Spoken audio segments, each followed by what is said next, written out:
All right, mentor/interview with Susanne Rey.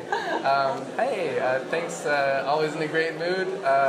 International speaker and consultant. Tell us a little bit about yourself. Who is Susanne Rey? Well, thank you, Colin. Well, my name is Susanne Rey. I'm an international speaker. I'm a leadership expert and have my own consultancy. So, what does it mean to be a leadership expert? Well, basically, I have lots of experience as a leader. When you ask my mother, from the moment that I opened my eyes, but actually in the corporate world as well. So I've worked for 16 years in retail, 7 years with Europe's biggest grocery retailer, and I had the responsibility for over 200 employees, and that's where you gain a lot of experience in the leadership field. And then also I know how it feels, to be an entrepreneur within a corporate, and that's why I decided to become an entrepreneur. And I have helped thousands of people actually on my events to decide whether they want to be an entrepreneur in their corporate field or if they want to start their own business as an entrepreneur as well. So I have lots of experience also why people want to actually leave their job, the corporate world, and start something new, and that helps the corporate as well how to keep their high potentials. Yeah, because that's what you did as well. You worked for a while at a very good job, and then you left. Can you tell us about that? Why you decided to leave, and maybe people thought you were crazy for leaving such a good job and then starting your own adventure? Yeah, well, actually everyone thought that, right? Either that I'm crazy or that something better was waiting, but I didn't actually know what I got myself into. I just knew that I didn't want to work in the same environment because for once I stopped growing. So we're always talking about the learning curve, and actually my learning curve just stopped. So I wasn't fulfilling my values. That actually what was driving me. And we all know by now, money is not it's an external factor, but it just helps to a certain point, and that wasn't driving me anymore. So I had to break out of the routine and also had to find another purpose that I want to fulfill. And I think that's what our generation actually is looking for, and we're not afraid to do that anymore because we are living in a world full of possibilities. So I decided after 7 years that I'm going to quit this secure job.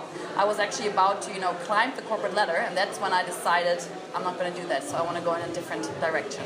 And what direction did you go into then?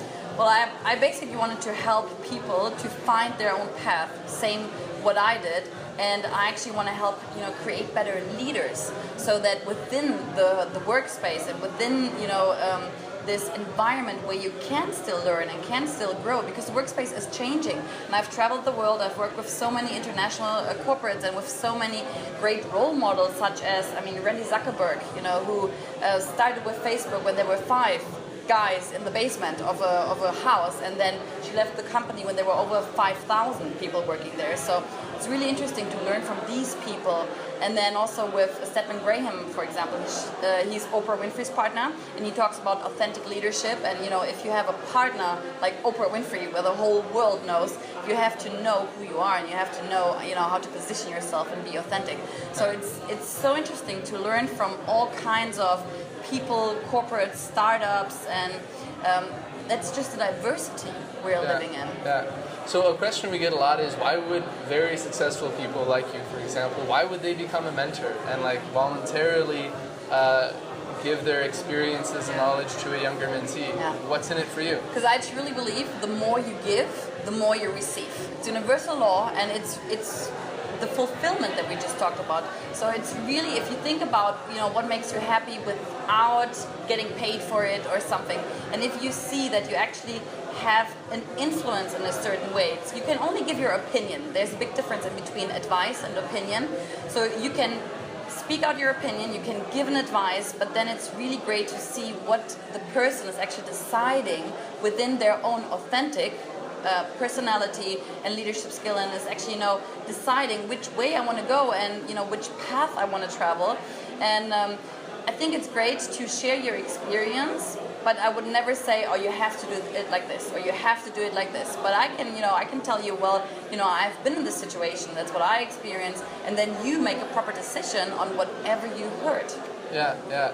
So leadership is one of your big topics that you talk about, and I'm curious to know, how do you define leadership, or is there one definition, or are there many kinds of leadership? Well, there's not one definition. I mean, you go to university and you learn these are the leadership styles. Yeah, you have and we had from everything from 100 years ago and whatever. For me personally, leadership is the skill to motivate people, to make them believe in what you believe in, and not in a manipulating way, but to actually show them the big picture and make them believe in this great vision. But therefore you need to have this vision. And that's what actually most companies are lacking, and that's why so many people are leaving, because they have no idea what they're doing. And I love, there's a story, if I can share a small anecdote. So there's a story of, before the first rocket was sent to the moon in the US, the president was actually visiting NASA, and he was talking to the cleaning guy, what is it called, the maintenance guy. Okay. And he's like, oh, what are you doing here? And he said, well, we're shooting the first man to the moon. So this is how you see how people, it doesn't matter what they're actually doing within an organization, but they know that they're working for the big vision. So he knew that just him, cleaning the floors was such an important role within the whole, like look at it as a big puzzle. So his piece of the puzzle was so important that without it, it would have been incomplete. Wow. And that's what fascinates me about it. And as a mentor, you have so much influence on this as well. On that note, all I can say is thank you so much, Susanne, for coming in and sharing a little bit of yourself with us, and hope to see you real soon when you're in town again. Well, I will definitely come to the next event because I love the mentor talk, so thank you very much.